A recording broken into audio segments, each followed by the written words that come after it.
Talk a little bit about how technology was your friend also. You have Passion Films also does a lot of commercials and things, so you have technology in your wheelhouse. Explain about Jor-El and so forth. Well, I don't actually have the technology in my specific wheelhouse, but Passion Pictures, my company in London, is predominantly an animation company, and the animation side of the company is run by one of my greatest friends in life, Andrew Ruman, who's also my business partner, and is in fact an Academy Award winner in his own right for his animated short film, The Lost Thing, which he won an Oscar for, I think, 3 years ago. And when Stephen discovered that Marlon had had his head scanned back in the day, with the intention of it being created in CG within the computers, Stephen came to me and said, wouldn't it be amazing if we could actually finish the job, if we could take those original scans and create this animated version, this sort of authentic animated version of Stephen. And of course, what was so... I'm sorry, Brando. God, the animated version of Stephen, that'll haunt me. And because it's being taped, because Passion is broadcast really top of the game in animation, we were able to go to the animating team and they set about doing that. And of course, at the outset, I was like, there's no way we can possibly do that, because how's that gonna work? And it isn't gonna work, and it's gonna cost too much, and it's gonna take too much time. But well, RJ, you brought Showtime into the picture. Is that right? Well, I have a first look deal with Showtime for my documentary film. So the very origins of the project were, well, John and I were sitting around one day talking about things we might do, and among the possible subjects we discussed were Marlon Brando. And sometime after that, I heard that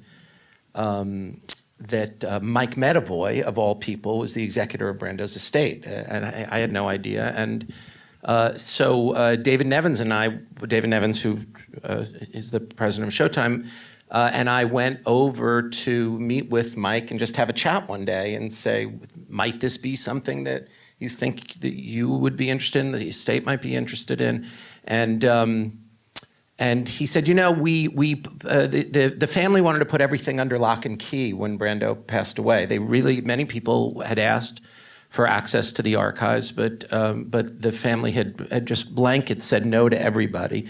The feeling being that Brando's, you know, he had become a figure who the culture was mocking to a degree, and they didn't want to encourage that at all. And yet at this point, 8 years had passed, and we realized that by the time the film was done, at least a decade would have passed. And he said, you know, the time might be right to revisit.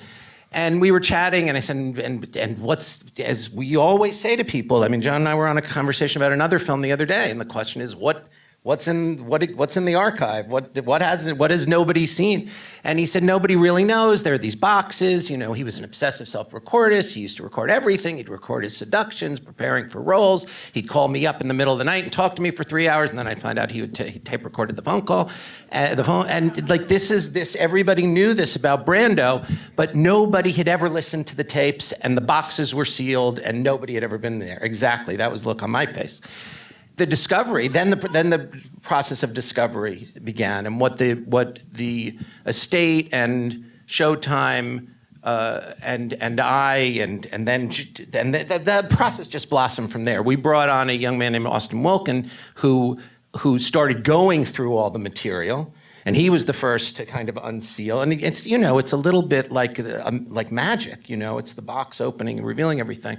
And Austin is now in charge of the archive for the estate. He got involved just beginning to look through the material, and now is the master of all things Marlon Brando's archive. And John and Austin had a relationship.